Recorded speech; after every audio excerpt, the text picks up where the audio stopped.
Hi, this is Miss Curry, and we're going to be looking at sentence patterns. If you have not looked at the previous two videos on sentence patterns, go back and listen to them before you do these because everything I'm talking about is defined and explained in earlier videos. So what we're going to do is we're going to pull together everything we learned about all the 7 sentence patterns and adverbials in the last two videos and talk about using these patterns in prose because ultimately that is the point, to make you better writers. And I know that you don't really need instruction for writing, like you know how to write, but I think perhaps you can start being more deliberate in the choices that you make as a writer.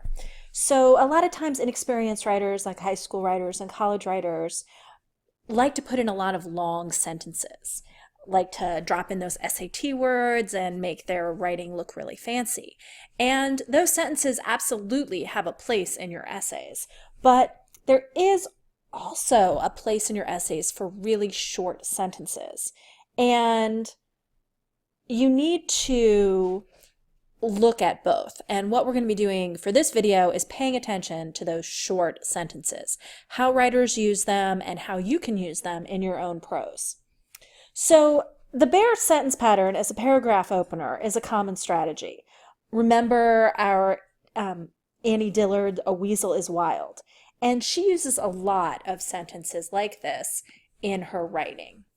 For instance, here we have an example from her book, Pilgrim at Tinker Creek.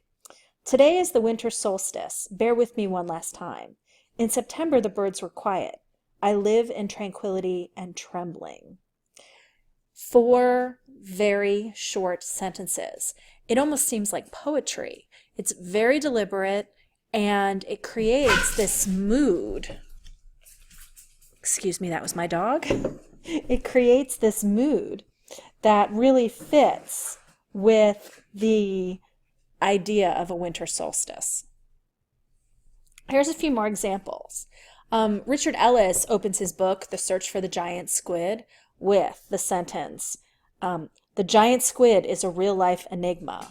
So you can recognize immediately the be pattern, right? Squid, subject, is the be verb, and then what is he? A real-life enigma. That is our subject complement. So it just opens with a simple sentence. And our next sentence is from David McCullough, A Biography of President Harry Truman, where he introduces a long paragraph with short B sentences. "He had been a success as a soldier. The store had been a dismal failure. His real love, however, was politics. Politics was personal contact." So these types of sentences are seen in professional writing all the time. Another way that you can use these simple sentences is to close a paragraph. Here is a paragraph from an Associated Press article about an Audubon Society study on global warming, and the simple pattern sentence closes that first paragraph. "When it comes to global warming, the canary is the coal mine isn't a canary at all. It's a purple finch. All temperatures across the U.S. has gotten warmer. The purple finch has been spending its winters more than 400 miles farther north than it used to be, and it is not alone." The story goes on to discuss other species whose wintering grounds are moving northway. So here, something is something. That is, it's a purple finch, and it is not alone. Each of those little paragraphs ends with that very simple sentence, and that emphasizes it, and you really pay attention. All right, it's also not unusual to find these short sentences in the middle of a paragraph, and why a writer would do that is because they want to draw attention to this particular point. This is an example from Time magazine, an article by J. Madeline Nash, and it's on the movement of demolished dams. And what you can't miss is the focus of the third short sentence. The sentence preceding it has 34 words, and the one that follows it has 37. But it focuses the entire paragraph. Let's look at it. Shaping up as an important milestone is the demolition of two large dams in Washington State's Elwha River, which flows from the mountains of Olympic National Park into Juan de Fuca Strait. Their removal, scheduled to begin in 2008, would occur in states, and, if it goes as planned, the Pacific Northwest will lose only a tiny amount of hydropower and regain a legendary salmon fishery. But there could be problems. Behind Elwha dams are some 18 million cubic yards of accumulated sediment, enough to fill 4 superdomes. And if a lot of that sediment starts to move downstream at once, the ecological consequences could be severe. So we have that short, focused sentence, and that's what draws your attention. It allows you to almost take a breath, and it emphasizes what is the purpose of this paragraph. It's that there's going to be a problem. It wants you to pay attention. The writer wants you to pay attention to that. So you may have, been warned against using like the to be sentences, very simple. And, that is good advice, right? You need to consider more verbs besides is, am, was, are. But the to be sentences can be very effective if used deliberately and sparingly. So this illustrates like professional writers do this all the time. Okay, so this is a paragraph that opens a chapter of William Warner's Beautiful Swimmers, Waterman Crabs in the Chesapeake Bay. And I've gone ahead and highlighted for you some of those simple sentences right in the middle of it. All right, let's take a look at it. It can come any time from the last week of October to the first in December. There will be a fickle day, unseasonably warm, during which 2 or 3 minor rain squalls blow across the bay. The sun appears fitfully in between. Sometimes there is distant thunder. A front is passing.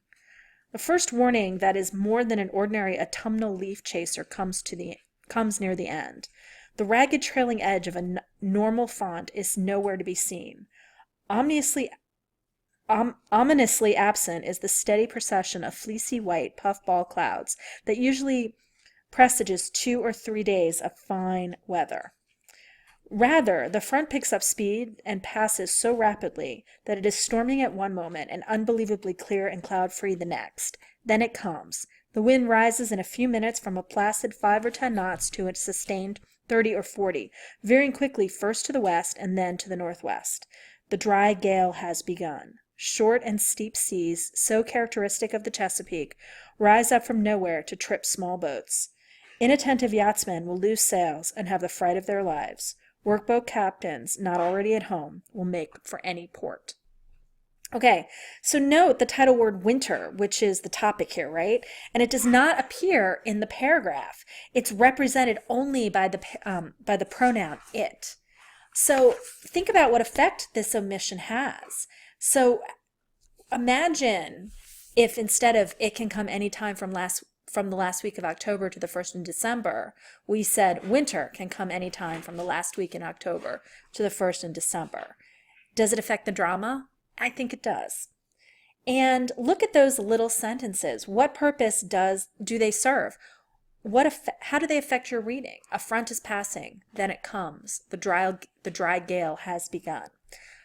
For me, those are the words that are emphasized, that it helps you move through that paragraph in a very smooth progression. It tells you, the writer is pointing out like these little signposts of what it wants you to be paying attention to, and it breaks up the rhythm of the sentences so that it flows so much better.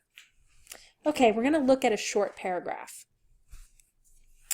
Another attention getter is the short paragraph that appears on a page of long, well-developed ones. So not only like a short little sentence in the middle of a paragraph, but sometimes a short little paragraph in the middle of long paragraphs. So here we have from Pilgrim at Tinker Creek, Andy Dillard, we love her, adds drama with an occasional paragraph of 1 or 2 sentences. And she uses this like as a transition from one topic to another, like a newspaper, like that newspaper example we saw earlier. So look at this. The woods were restless as birds. The world has locusts and the world has grasshoppers. I was up to my knees in the world. So imagine that as a paragraph standalone between longer paragraphs. We have another Stephen Ambrose, whose book is The Undaunted Courage, was the story of Lewis and Clark and their journey to the Pacific. And he also uses the short paragraph as a transition. Thus, armed with orders, guns, and goods, Lewis is set out to meet the Indians of the Great Plains. So, like short sentences in a paragraph, when you see these short paragraphs, pay attention. The writer is screaming at you to pay attention. So this is something that you can use in your own writing when you want your teacher, professor, or your reader to pay attention to something very specific. So I want you to think about these questions when you are doing your own writing. 1, have I made use of short sentences to focus the reader's attention? Have I made use of short paragraphs where needed for transition or other special effects? And have I made sure that a comma does not separate the required units of my sentence? Going back to that grammar rule from the punctuation rule from the last video. So those are the things I want you to pay attention to in your writing. As always, thank you for spending some time doing some grammar with me. And if you have any questions or concerns, please drop me a line. I'd love to hear from you. And if you're in my class, come see me after school or, drop on by and I will answer your questions. Thanks.